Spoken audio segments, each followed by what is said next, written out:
it's so cold in here. It's hot? Are you freezing? Yes. I thought there'd be heat with the sun and stuff. None of that. Well, welcome. Hey, everybody, thanks for coming to the panel. Yes, take your coat off. We'll be here for a whole 45 minutes. Yes, because so much. How many people were at my show last night? Comedy show last night at the Opera House. 2 of us. Fantastic. How many people had no idea I was doing comedy last night? Yes. So where's the guy who's in charge of publicity? He enjoyed the show, he came, but somehow he forgot to tell everyone that I was doing a show last night. It was at the Opera House. It was with 4 other comedians, all very hilarious. Rob Lloyd, who does the Doctor Who panel later on, was also there. Funny guy. He looks like Doctor Who. So I'm advertising other panels that you might enjoy. Before my panel starts, let's talk about other panels. Later on, I insist you go to Doctor Who, Rob Lloyd, very funny guy. Also, at 6 o'clock, I don't know. Who's coming to the cocktail party? 6:30 this evening. 7, thank you. 1 person is coming. No. Is it expensive? 160 bucks, is that true? 160 bucks to drink with us? Wow. Well, you can just wait till 9. I'm sure everybody's just gonna go to the bar next door after the cocktail party. You can just drink for free. So that'll be good. Let's see, what can I tell you? So first off, I know I'll answer questions, but the question everybody has, is the Lone Gunmen gonna be in the final 6 episodes that they're filming right now? The answer is, I don't know. Haven't got a call, haven't heard anything, but if it's typical X-Files, they will call us about a day before they need us. That's exactly how that's gonna happen, because the entire time we worked on the show, basically we got a call. Often we get our lines on the day, and then they go, here you go, just say that. And then sometimes Chris Carter would write and pen new lines as we were shooting, and then hand it to us to memorize to go say, because the Lone Gunmen were excellent in compressing information. So they would often have scenes where Mulder and Scully would get from one room to another, and they have a whole complicated action-packed thing, and then they go, oh, screw that, just have the gunman open the door, and then somebody cut 15 pages out of the script, and we'd save the day. So that's that. So we don't know. They're filming right now in Vancouver, and of course now, I'm the newest resident of Sydney. I'm an Aussie now. Yay! I'm sort of close to here. That means I'll be coming here more often.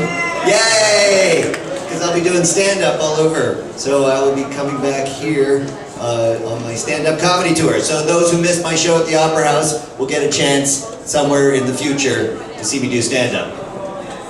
Yeah, cool. 2 people are happy about that. The rest of you are like, I don't know. Can we do that? And then see, and all good. Gentlemen, how are you over there? Your security? What are you doing? You're the bouncers here? Fantastic. And you're setting up a camera? You're signing in? Yeah, you're a little late. I started at 1. I'm very punctual. I don't know if I told you. Should I have waited? Is this the zone? You're the zone, right? Yeah. Who watches the zone? Yeah. Woo-hoo-hoo. That's it right there. Get on camera. Just point it around the room when you're filming. You can all be in the zone, which I have no idea what it is actually. Sci-Fi Channel. Ah, fantastic. Thanks. Okay, good. Now I got it. So so that happened. We don't know if the Lone Gunmen are going to be in the new one, but we hope so.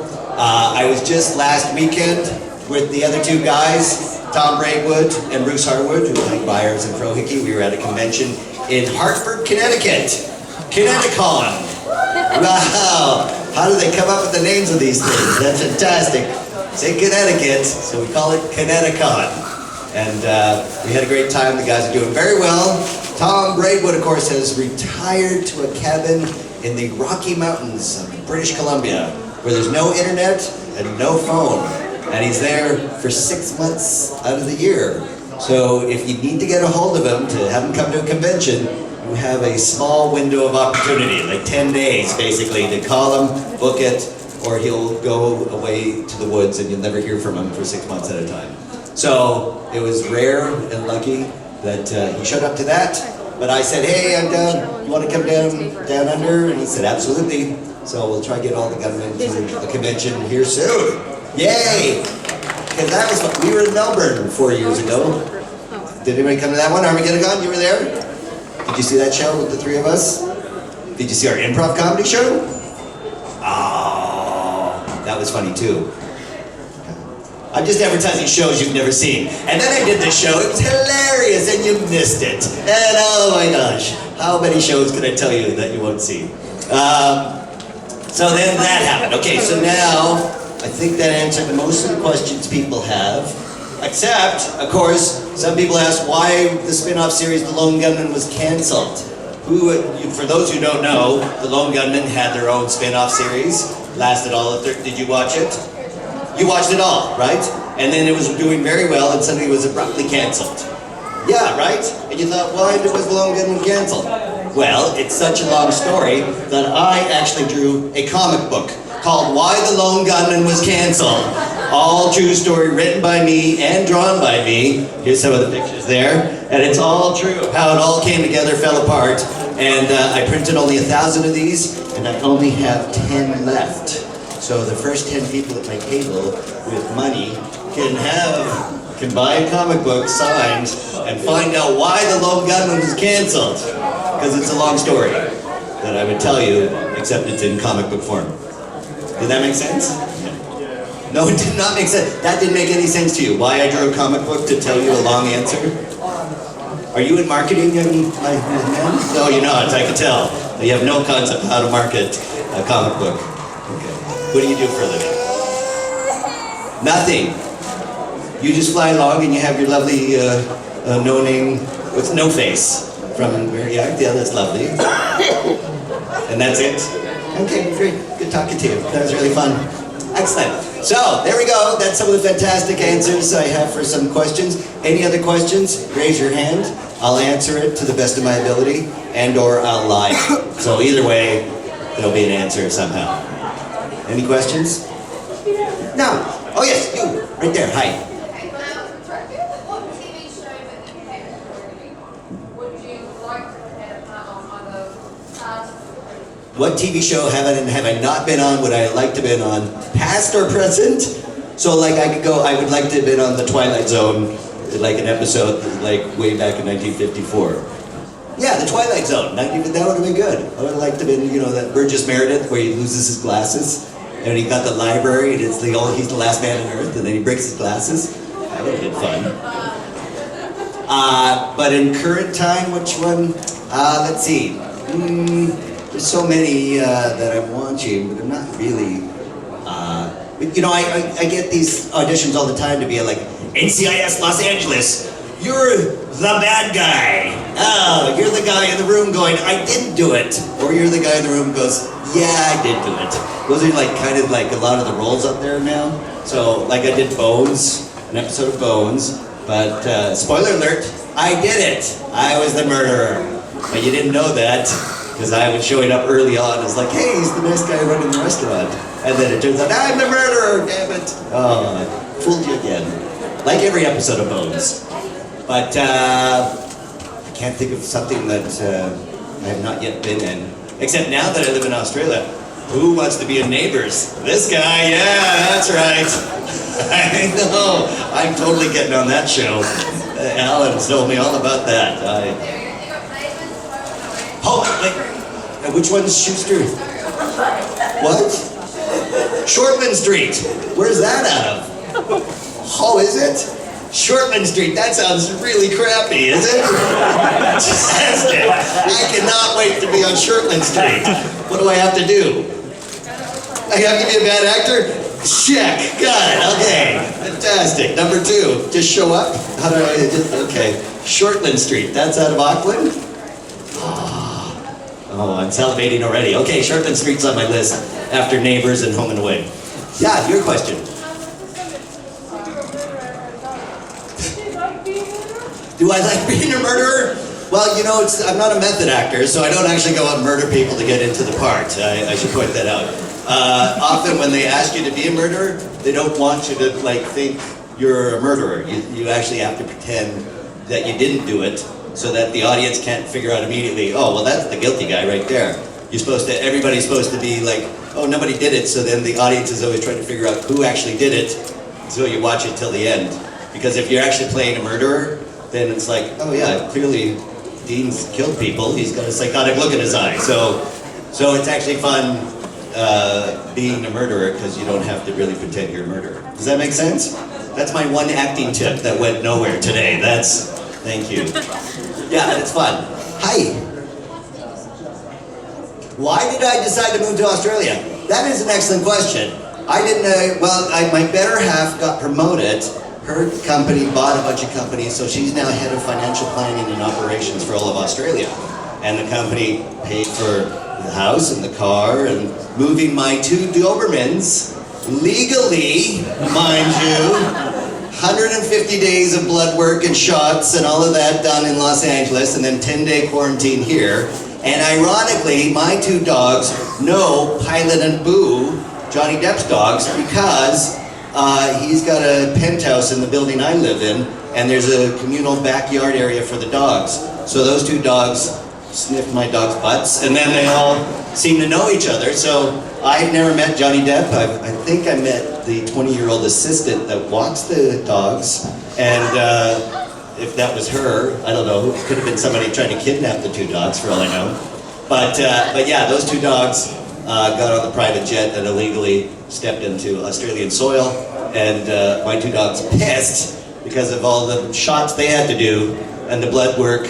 At one point, they had to have a blood draw. That blood had to be sent to a university in Kansas to be analyzed, completely worked over, to then sent to the actual Minister of Agriculture, like to his desk, not to like a department, but to the actual Minister of Agriculture in Australia, who had to then look over my dog's blood work to then stamp an approval to get them the transit papers so they could buy an airplane ticket to get the hell over here.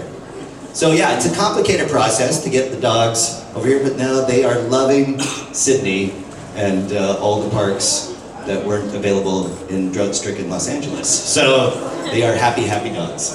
But thanks for asking why I'm here. It's great, by the way. Love it. So, yeah. Did I not add, I love it? Well, I love New Zealand, of course. My sister lived in Lower Hutt back in the 80s. Yes, one Lower Hutt. Which one? You're in Upper Hutt. Yeah. I heard Upper Hutt's nicer than Lower Hutt. Is that true? No, it's not. It's about the same? No. Wait, Upper Hutt's crappier than Lower Hutt? Which part? The landscape is nicer in Lower Hutt, or Upper Hutt has nicer landscaping, but Lower Hutt has, well, Lower Hutt has a mental hospital, because that's what my sister was working at. She was a psychiatric nurse at the one mental institution that they needed Canadian nurses at. For some reason, there's nobody. Upper Hutt has a prison. Oh, I see. So in the upper, once they just release them, they roll down into the mental institution. That's just a downhill slope. You go from being incarcerated down to you're locked up permanently in a mental hospital. I love the health system here. This works perfectly. We're going to put it all on an angle. So the hospital's above the prison, hospital, prison, mental institution. That works out spectacular. I have yet to go. I unfortunately was in university at the time, didn't have the money to come visit Lower Hutt when my sister was here, so the whole family went except me. So this is actually my first time here in the south part of the island. This is technically south, or is this middle? North. This is north? Yeah. This is the south. I'm north of the South Island. Or am I north? No. I'm south of the North Island. Yeah, that's what I meant. But I'm technically on the South Island, though. No, I'm still on the North Island, but I'm on the southern part of the Northern Island, looking at the northern part of the Southern Island. Is that right? Did I get that right? I have no idea what I just said, though. I've got myself mixed up. So, I'll need a map later on. I'm as south as I can get on the North Island, but when I look across the bay, I'm looking at the north I can get on the South Island. Pretty much. Okay, good. So I'm clear then. What the hell did I just say? I don't know. But yes, Lower Hutt, she said that the streets rolled up at 10 p.m. back in the 80s. There was nothing happening in Wellington or Lower Hutt. That it was a quiet town. Now it seems like, based on last night, everybody drinks till all hours of the night, it seems. That's now standard. Pretty much, yeah, pretty much. That's it. Okay, what? That's Kiwis? Drink as much? Well, I'm from Canada, so I think I can outdrink. Should I actually throw them that challenge tonight? That would probably be wrong, right? No. Because the guys in Australia said, oh, well, you're Canadian, so you can pretty much keep up or do better. Because they said they had trouble keeping up with Canadians that would come here and drink. Has that happened to anybody? No? We haven't hung out with Canadians? You've hung out with a Canadian. And did they outdrink you? No! Well, no, I'm not challenging. No, I was going to say, let's start that up. No, that would be wrong. That was my university days. Those drinking days. And some days on, the Fox ticket. That was, yeah. But other than that, I'm not partying like I used to. Which is good. Parties for young kids. Of drinking age, I should point out. Yeah. Okay, any other questions? Yes, you, sir. Favorite conspiracy theory? Real or imagined? Let's see, the imagined one? JFK was a suicide. That's hilarious. There, right there. So he had the gun between his knees. Anybody? No. Two inside? Yeah. Favorite conspiracy theory? Well, I did this documentary called The Truth Is Out There, where I had met a lot of the real-life counterparts of the Lone Gunmen. So I interviewed Jordan Maxwell, Dr. Roger Lear, Alex Jones, a lot of these guys who work in the field. They don't call themselves conspiracy theorists, they're UFO researchers, and anytime they have some sort of bizarre theory, you go, well, that can't be true. And they have a stack of paper and information that is confirming what they have stated, and it's going to take a lot of research to then go, well, that can't be right because... So I'd never get into those arguments with those guys. But there's so many. I mean, Dr. Roger Lear, for those of you who don't know, was an expert on alien implants. He was a podiatrist to the stars. He had Jerry Lewis and Johnny Carson as clients, and a very well-respected podiatrist who went to a MUFON conference right next door to his office. And there, somebody recognized him going, oh, hey, there's a woman here who's brought her foot x-rays. Why don't you take a look at them? And he looked at him, and in between the big toe and the middle toe, there looked like what was a nail, a T-shaped nail. And he said, well, she stepped on a nail. And he said, no, she's been abducted, and that is something that came after that abduction. And he goes, well, let's have a look. And he looked, and there was no scar. Like somehow that thing got in there, but there was no scar tissue anywhere on her foot. So he said, well, come to the office, and we'll remove it. And she arrived, and he put her under general anesthetic and opened the foot with a scalpel. And when he took the tweezers and just touched the T-shaped item, she came out of anesthetic, screaming, which never happened before in any of his operations. And he had to double the amount of gas and put her back under. And it was wrapped in a cheesecloth-like material, he said. And when he took a bone scalpel that can cut bone and tried to cut the material, the bone scalpel snapped. And so now he's really weirded out by this. He sews up her toe, now she has a scar, and he takes this, he unwraps it, and there's a small T-shaped wire in there, and he sends it to a lab in San Antonio, Texas for analysis. All on his own dime. It costs like $21,000 for this analysis. And it comes back saying the material that you sent us is of rare earth and of non-terrestrial origin. And so this is now 1986, and he's like, this guy in San Francisco that he was friends with, he called him up and said, yeah, this is what I found. He said, this is the smoking gun. We're going to release this through bulletin boards. This is early internet, so it's all bulletin boards. We're going to do a worldwide release of this information. It's amazing. It's the thing we've been looking for. And as this guy in San Francisco is setting it up, he steps out of his apartment and he's picked up in a van by two guys in suits that then drive him around for 12 hours, telling him that your friend found silicon. It was just silicon, it was nothing else. And he drives him around for 12 hours so that he misses all these critical deadlines around the world to set up all these bulletin boards.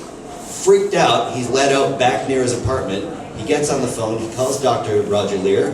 He says, I'm not doing this. This just happened. We missed all these deadlines. And then not 2 hours later, the lab in San Antonio calls Dr. Roger Lear and said, we made a mistake. it's just silicon. Everything that lab reported is completely wrong. Sorry, it's just silicon. And so after that, he continued on removing 21 more alien implants from people who had similar stories from around the world. And he basically started cashing in his vintage car collection to start paying for this, to try to figure out what was going on. He never did. He passed away about 2 years ago, and now these alien implants his daughter has, and she goes on the circuit lecturing about her father's work. But that to me was like, I've seen them. He wasn't a breathless, oh my gosh, they're out there. He didn't believe in UFOs when he started this, but he said 45,000 people now all have similar abductee stories. And I've seen these items that some of them emit an RF frequency that he doesn't know why. Like, is it a tracking thing? He had no explanation. He was just the guy that you went to remove an implant from an alien source. So that to me was about, there's no really arguing what you see in the little jar and stuff like that. And it seemed pretty incredible. Was he making that up? Well, if he was, he wasn't profiting from it, so it would seem like a weird thing to do if you thought you were pulling a fast one on the public. So that to me was pretty amazing. Any others? Any otherybody? There's so many other conspiracy stories. Yeah, are you all freaked out? There's many alien sightings, but are they all malicious? I mean, what was again, he didn't think the implants were technically, well, a lot of people, get freaked out because then are we being tracked? Like, why are they tracking if they are RF? Like you tag a shark or a whale or something like that to see them migrate. Yeah, did I freak you out? You're walking away? Everybody's so freaked out that you're leaving. No. Awesome. So yeah, that's some of the stories. There's a lot more. You can see my, I think it's available at UFO TV, my documentary called The Truth Is Out There. Have a look and you'll see all sorts of stories of people from around the world. I had a camera crew follow me around because a lot of these type of conventions, people come up afterwards and will tell me their personal stories, be it just a sighting or, the Air Force is building a runway under my house. There's a big, wide selection of stories that I hear each and every week, pretty much. Have you heard more credible or non-credible stories? Well, that's a great question. What is credible, right? This comes down to what is truth. So what you believe that you could be true. Well, this is the thing that an improv has taught me, is that all truth, your belief system may or may not be wrong. So truth is relative. Truth is relative, exactly. So everybody's truth is subjective to their own. One of the women in our documentary, everybody sort of singles out as like, why did you let that crazy chick on your documentary about, and because the first thing she says to you is, hi, my name's Cynthia Crawford. The first thing you should know about me is I'm an alien-human hybrid.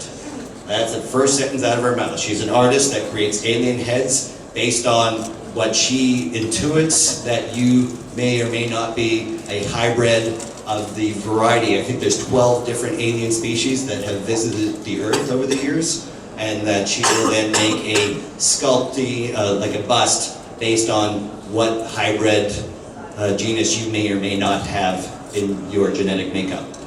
So, do I believe her? Maybe, I don't know. But who would I have watch my dogs? That woman. She was lovely. She was a very nice woman. She's, alien human hybrid aside, a very pleasant woman to hang around with. So, I'm not going to throw out the bathwater with the baby, as it were, just because I may or may not believe some belief system they have. So yeah, that's sort of what the documentary tries to explore all the way through, that whole thing. Hi guys, welcome. You're just in time. We're talking UFOs. You missed the whole alien implant story that freaked everybody out apparently. Really, the room got quiet all of a sudden. Didn't mean to bring it so down. Are we cold or are we just freaked out? Oh yeah? Okay, good. Any other story? Any other questions regarding now UFOs or conspiracies? Yes. Do you have a favorite conspiracy outside the alien side? Like more Outside the alien side of favorite conspiracy. Well, it's not really a conspiracy now because I was hired to produce a reality series like on Area 51, on secret bases. We were going to go around the world finding all these cool secret bases and see how close we could get to filming them and stuff like that. And as we did the research, we realized that all the secret bases now are pretty much underground.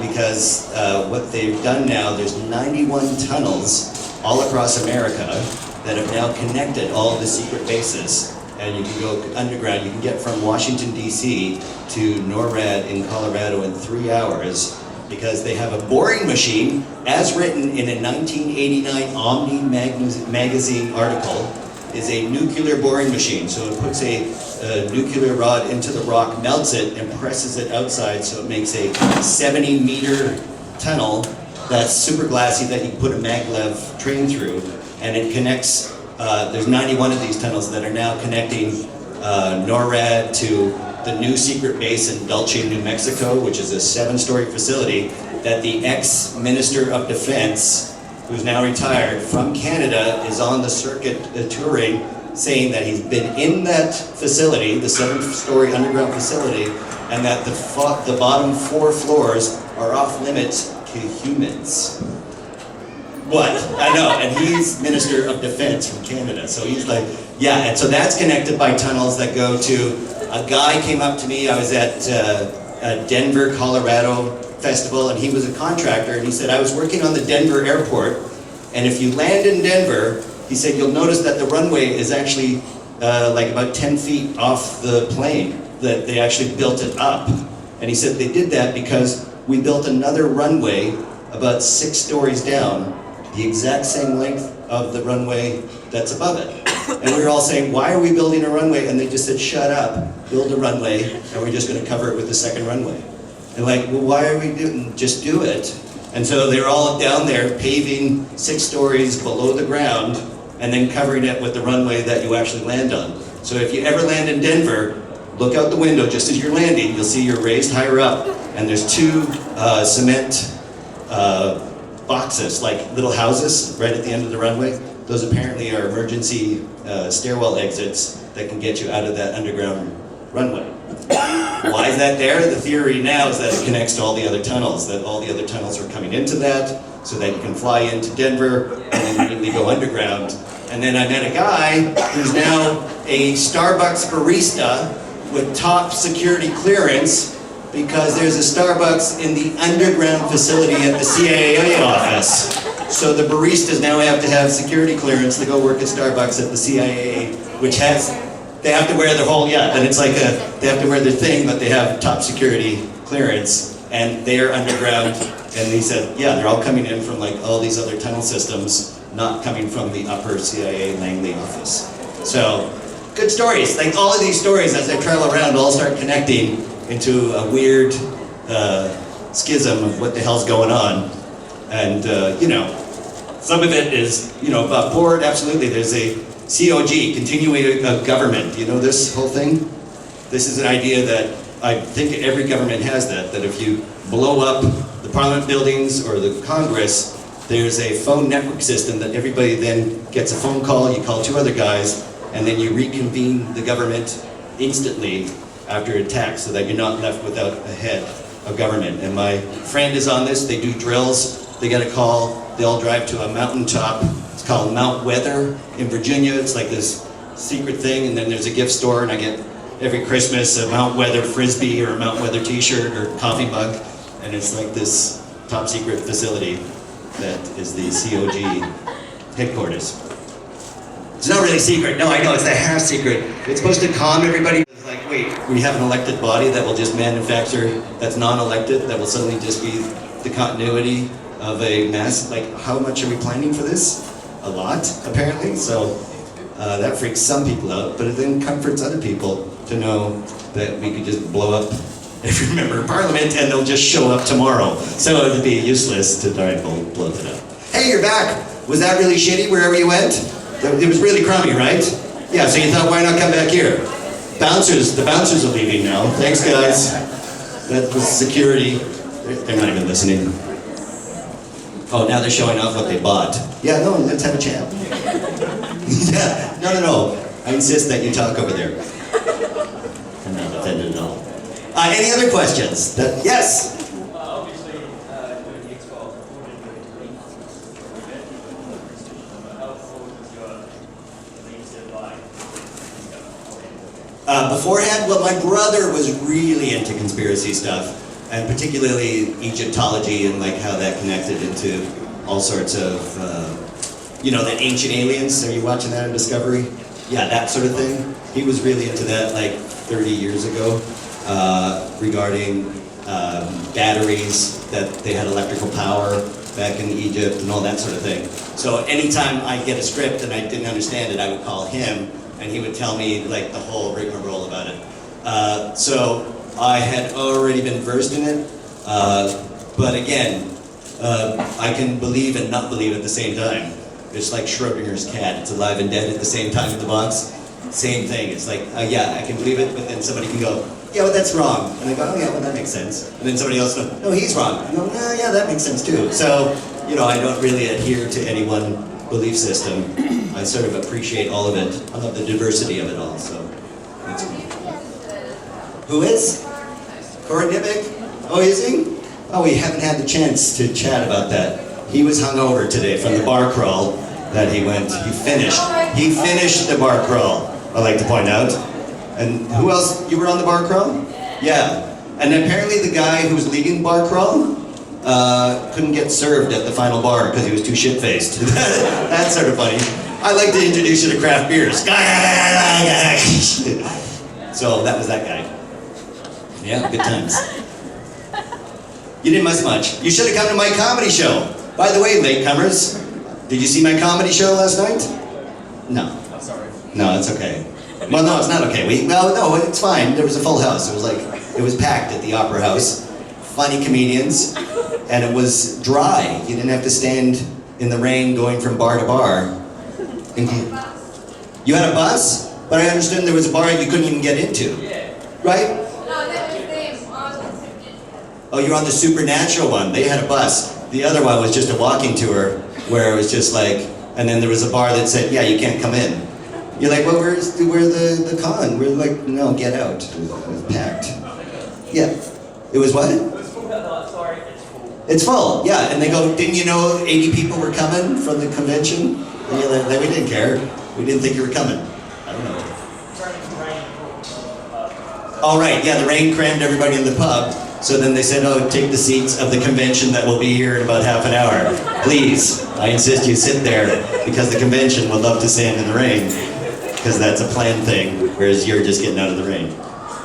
I don't run these bars. Don't tell me how to run things. Hey, how are you? You're just in time for me to close up because it's my last 10 minutes. Isn't that right, Tom? 15. Oh, I see. You're just bored. Tom has been my lovely handler shadow this whole weekend. Thank you very much, Tom. That's very nice of you. Follow me around. A media and history student here at the University of Victoria University. Woo!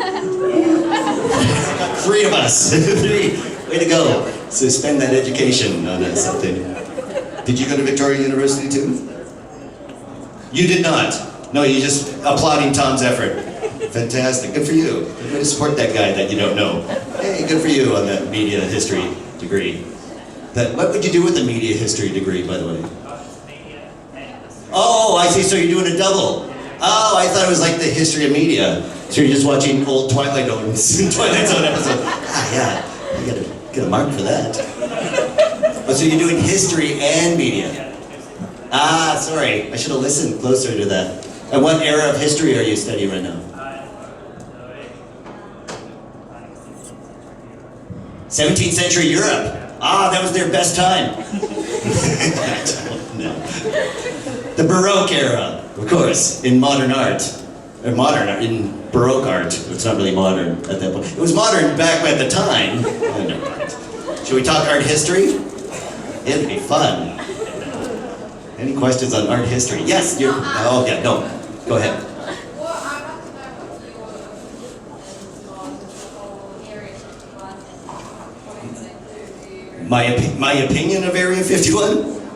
I'm glad it's there. What does it do? Well, it's a secret air base that I know guys have worked there. Right now they're using it to store toxic waste, sadly. And the Apache helicopters that flew to kill Osama bin Laden took off from Area 51, believe it or not. They were long-ranged Apache helicopters, which why when one crashed, the Chinese were already there trying to get parts and get a look at that thing, because these were these things that took off from there. Is that a cool story? Did you know that, Area 51? But back in the day, I don't think it was a landing base for any aliens. I think it's most of the UFO sightings, and I talked to a guy from Lockheed Martin who was an engineer, and they had already developed an anti-gravitational thing back in the 50s. So a lot of the UFO sightings that were happening around there were actually experimental aircraft, anti-gravitational aircraft, using E-waves to fly through, so that's why it was silent and it could turn very quickly. So if you ever see a UFO that's probably triangular in shape, technically that's probably one of ours, because when you have a triangular electromagnet, it's a long physics story, but basically the triangle is the best way to get yourself into an anti-gravitational state where you can be floating through the sky with no minimal energy usage. Does anybody else want to talk physics? No, okay, good. Yeah, your question. Sorry, are you talking about how you were talking about that we two persons do? I'm sorry, let her stand directly in front of you while you're talking, yes. You talking about how this man's daughter was going around and she had the objects that he had taken out of? Yes, you're talking Dr. Roger Lear? Yes, do you have any objects that you don't believe are either paranormal or extraterrestrial? Do I have any objects from a paranormal or extraterrestrial origin? Yeah. On me? No. No. You probably noticed you did. You know? Yeah, I would notice it. The thing about being abducted and having an alien implant in you, you would sort of notice it pretty quickly. Most of the people, I asked Dr. Roger Lear, what was the effect after the operation, and everybody had a sense of relief that it was gone. And not all of them are in your toe, none of them are square. One person was a flight attendant, and she had a half a orb under her skin, and that when he put his thumb near it, it actually traveled under the skin, like 2 or 3 inches, but not on any track. Anytime he put it anywhere, it would go, and he chased it all the way up to her elbow. And when he removed it, it was, it had small dimples in it like a golf ball, and a thin piece of wire around the front side. And then after it was removed, it didn't have the ability to travel anymore. It was only when it was under the skin of this flight attendant. And so that he still has. That one he never had analyzed because he thought that one was so rare to all the other implants that he had. Do I have anything like that? No. And probably I'm glad I don't, because that'd be kind of weird. An orb under your skin that moves around. Good question, though. I probably would have given it to Dr. Roger Lear had I found anything like that, now that I think about it. Sorry. No, yeah. Was there ever any experience you found you yourself wanted to be part of? Like you wanted to help with this because you were actually concerned about what's going on? Was there anything that I thought I could help in any conspiracy? Well, there was one, and we talked about this. We did a convention in Minneapolis, Minnesota, and this woman came up, and each one of us had a different opinion about this woman. She was in a trench coat, in her mid to late 40s, and she came up to me as we were signing photographs of ourselves. She had a drawing that didn't look anything like me, and she said, "Oh, could you sign this drawing?" I go, "Why should I sign this drawing? It doesn't look like me." "Well, no, it's a drawing of my husband." "Okay, why am I signing a picture of your husband?" "Well, he was an FBI agent." "Oh, okay, well, I guess that makes sense, whatever, sign that." "So he was, like he's retired now?" She goes, "No," and then she pulls out a giant photo album, and she goes, "This is my husband there," and she points at a picture of her beside this guy who's like 6'6", kind of happy, they're in the backyard. He goes, "This was my husband, he worked for the FBI, and he went on an assignment in Los Angeles, and they said he had an accident and went into a coma, and when I flew out, they told me that this guy was my husband." She turns the page, and there's an 85-year-old guy in a hospital bed with all these tubes in his mouth, and he's like maybe 5'2". I go, "Well, that doesn't look anything like your husband." She goes, "Exactly." Though I go to the police, everything, his dental records, his fingerprints, all his license plate, everything says that that's my husband. I've never seen that guy before. I'm looking for this guy. And I go, so why are you telling me? And she goes, where else can I go? And I went, oh yeah, I guess there is nowhere else. And then she went down the table. She went to Bruce Harwood, Frank Spotnitz, all the other guys that were there from the X-Files. And each one of us, Bruce thought that she was just doing cosplay and that she was having us on. Frank Spotnitz thought that the guy did work for the FBI, but probably stuck a homeless man in a coma and just stuck him in the bed and went off with some 20-year-old to Jamaica where he had a safe house and he was just living it so he didn't have to go through a divorce. Like each one of us had a different idea. But yeah, you totally want to help this woman find her husband who went missing, and find out who the 85-year-old guy in a coma is, that they switched all the dental records and fingerprints. Or is she going through a cognitive thing where you suddenly, think your whole family's not the family that you married, sort of thing? There's an actual condition where you can have a mental breakdown where you come home and you think everybody that your family is not, they look sort of like your family, but they're not your family. And so she may have been having that mental condition. So each one of us thought something different, and we all thought, geez, we should help her, but none of us had any idea what to do. What about DNA testing? They did that, and that was the thing too. She had a DNA test, and it was dead on. It said, that's your husband. It came up his name, and it's like, is that the guy you married? Yeah, that's his name, but that's not him. I know, right? So weird. There's weird stories out there. I got a million of them. That's 2 of them. The rest you can hear at my table, because I think that's time, isn't it? No. Oh, 5. Oh, I thought you were waving at me to like shut the hell up. Oh, just say hello. Oh, hi. Yeah. Thanks, Jane. We've been here now for 45 minutes just chatting. And it's like, now you just thought to say hi. Good talking to you. Okay, so, yeah. Any other questions before we wrap up? Yes? My hair. Oh, yeah, I had long hair on the show. Yeah, I did a movie called Spectres, I think, with Marina Sirtis from Star Trek. Next Gen, thank you. Good. What was the name? Not Enterprise, not the Revenge. Yeah, Star Trek Next Generation. Her and I were in a movie, so I cut my hair. And then the weird thing was, a trading card company came up to me and they said, what'd you do with your hair? I don't know, it's in a bag at home. And they go, well, have you seen these Hobbit trading cards with the little piece of cloth in it? I go, no. They take the actual wardrobe from like any movie, and then they cut it into tiny 1mm squares and put it in a little plastic window in a trading card, and then they show the picture of the actor wearing that piece of wardrobe, and they go, look at that! This is the actual wardrobe from the movie, and these go for $75 each. I go, well, that's weird. He goes, yeah, you think that's weird? Look at this. And then he showed me a swimsuit, Sports Illustrated swimsuit model on the beach, all sandy and covered in sexy lingerie and like sand all over her body, and then the little plastic window, sand, just brushed from her ass from the photo shoot in there. He goes, yeah, these are $125 each, we can't keep up. And so we want to take your hair, put 5 strands in a little plastic window, and then sell those. And I'm like, that's creepy. And I go, yeah, well, let me just check. And I go to a convention like this, and at one of my panels, I go, buy applause, who would buy that? Like 5 or 6 people, yeah, maybe. And so I went back, I go, okay, if somebody's not gonna clone me, I guess, or worse, just crack it open at a murder scene. There you go. Dean's been at 6 murders this week alone. I don't know how they did that. But yeah, they put all the hair trading cards, and now they've sold out. And you can't get them. I don't even think they're on eBay anymore. Last price was $275 for 1 trading card with my hair. I know. I shake my head too, sir. I go, what the hell? I cannot believe that. So, yeah, that was my real hair, and that's where it is now. Did I get a percentage? They just pay me, yeah, they just pay me one lump sum. Yeah. No, it'd be weird to get a percentage of my hair card somehow. I don't know how I would keep track of that. That would be...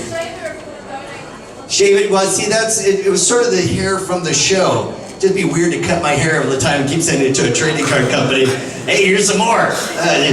We're making bank off this stuff. That's not right. That seems disingenuous somehow. So hey, guys, thanks for coming. Oh, are you coming closer? Oh, because that angle is crappy? Right, anyway, here's 2 seats right up front. You can sit right here. Look at that. Even though this is my last 3 minutes. Oh, you're here for the next guy. Oh, maybe. Yeah, maybe. Oh, I see. Who's next? Who's here now? The anime people. Oh, so all the crowd's coming in for anime. The hell with the X-Files. Go to hell. Thanks for coming. You with the chat, the funny. Well, thank you. Okay, so what do we go over? We got my table. I mentioned my comic book, my last 10. My comic book, why the Lone Gunmen was canceled. Only 1,000 printed, last 10. What were we selling these for? Let's knock it down. Because I don't want to carry these in my luggage. Let's say, not free. Cost me, these are rare. How about, what are my autographs going for? 30? So let's say 25 for the comic book, huh? What? Yes. First 10 people with 25 bucks gets a comic book at my table. We'll all run. As soon as I drop this mic, we'll just run like hell to my signing table. With what? 2. For 50, till 2. I thought you meant there's just 2 people there. We're only going to sign 2 things, and then I'm getting on a plane and getting the hell out of here. At 2 o'clock, right, then I'll be signing till 4:30 or whatever. Yeah, okay, good. Hey, I'm glad we figured that out. Just to hear 2. You're signing 2. Only 2 things. You decide. That'd be rude, wouldn't it? Come all the way to New Zealand. I'm only signing 2 things. Thank you for coming. I choose that guy over there. He gets 1 thing. It's cruel and unusual. It's ridiculous. Though I think I will do that at the next con. That's pretty funny. No, I'm signing 2 things. That's all. Right, so we got that. Follow me on Twitter at D Haglund, not Dean Haglund, because that seemed like really a waste of characters. So I just did D Haglund. So you can do that. You can listen to my podcast, the Chill Pack Hollywood Hour. Anybody listen to that? No, I'm the only one. You're right. 7 years free podcast every Monday. And yeah, it's called Chill Pack Hollywood Hour. And my website, deanhaglund.com. I will be coming back here doing stand-up soon, in a few months, I'm sure, because I'll be signing with the guy and doing the whole thing. So, awesome. So, did I answer everybody else's question? Hair, aliens, conspiracies? We got that all down? Fantastic. Well, thanks everybody. We'll see you over my table. I'm Dean Haglund. Let's go!